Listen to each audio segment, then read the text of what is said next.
I was thinking about what people often refer to as artist intent.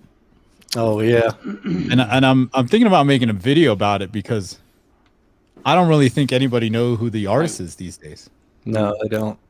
Well, and so the other question is for you is people say artist intent. Like I even do that. I try to just say source material, because you can scan the CD, like you can scan the contents of the media, and plot the spectrum and things like that if you really want to. But from what I understand is a lot of the times the artists don't necessarily get what they intended because the engineer will be like, well, this is what we need. Or the producer will be like, this is what you want to sell.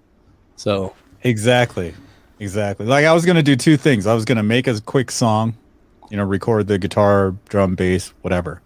And then this is what they recorded. And then here's the finished product. The finished product is totally different because I know I got so many tools here that'll change, saturate. Yeah. I don't get the mystery though. What is the mystery? I want to argue. Let's go. So who's the artist? basis. What are they intending? Because the what's being recorded by the actual artist who wrote the song, right, is different than the final product. So when people say, "Oh, what is artist intent?" or like it's what the artist intended, no, how do you know? You don't know who the artist is. All right, you don't so know how about where this? it came in from, right? As so, who's the artist? Is the artist the person that wrote the song, the person that recorded the song, the person that mixed the song, or the person that mastered the song? Because is it all of them, or should we just stop saying that fucking phrase because nobody knows what it means? All right, how about this? All right, so let's say you have the source track, right? You throw that into your software, and then you can see the waveform, right? And then let's say I play that on my system, and then I record it with a calibrated mic, right? So flat mic, and I record it near, I try to keep it like avoid any reflections, stuff like that, right? And I record it, and you have one speaker where the waveform looks very similar to the original waveform. We're not even talking about listening. We're talking about just looking. And then the one looks very similar, and then another one looks like way off. Well, which one's more accurate? Which one's closer to the artist's intent? I mean, to me, the one that looks more similar, right? And that's not even me listening to them. Well, I think what Shauna, correct me if I'm wrong here, but I interpret what you're saying is it's different. Okay, so when I review speakers, I'm talking about what is on the source material. Like the CD should be, or the playback system should play whatever is on the CD. But when we talk about the artist, that's the step between the pressing and what was created. Like the artist went into the booth, they sang this song. What did somebody else do with it after the fact? Because what is done after the fact may not be necessarily what they want because they may not have full control over it, depending on who the publisher is and all this stuff. And that's my understanding of things, at least.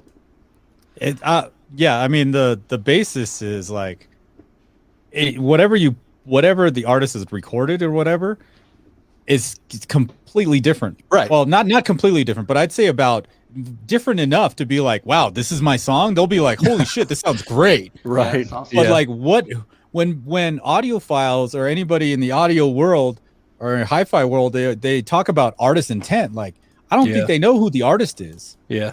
And I know because, well, I mean, I don't know who the artist is. I know that there are so many steps in the process from once it's recorded to when it hits your ears from whatever service you got, Tidal, Spotify, or you're buying discs or buying downloads on FLAC or whatever.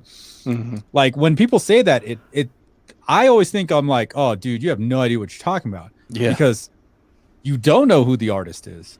And what you're hearing at the end result is not, can 100% be not what they recorded. Like it can be completely, totally different. Well, how about this? Like maybe the last guy to touch that, right? Who is it? The mastering guy is actually he's the one. He's the final artist. He has the final say, I would say. He has the final say, the final fingerprint on the record or whatever. Look, you could give me all your video, right, for a review and let me edit it. Oh, I can do that? I can make it say something completely different than what you intended it to say. Exactly.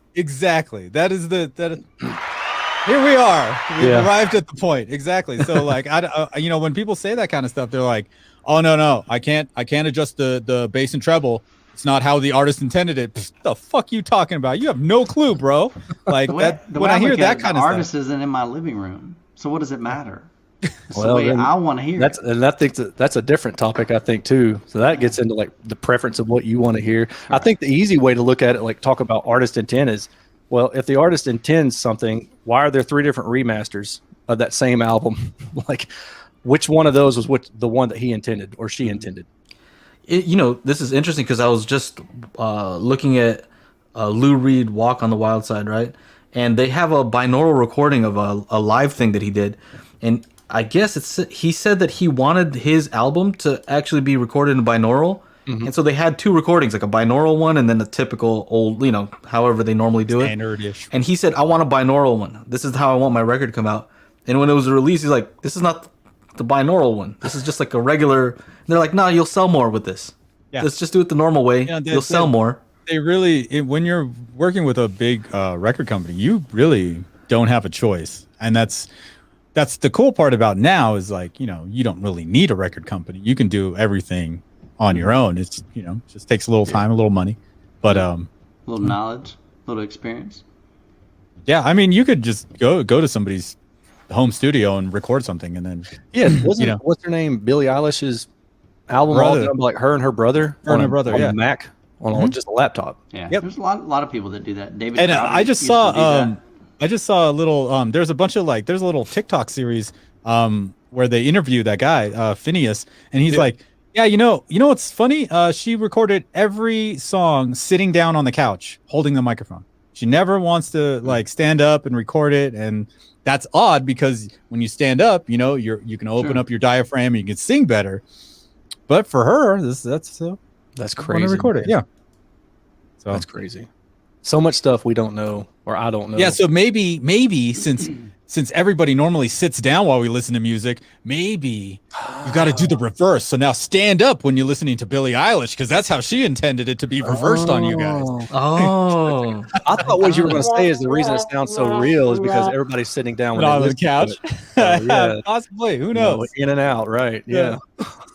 Hell yeah, I like this suggestion that you should demonstrate singing versus sitting versus standing. yeah, there we go.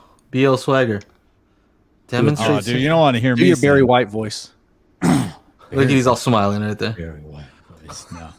You got to catch me at karaoke to hear me sing, bro. Dude.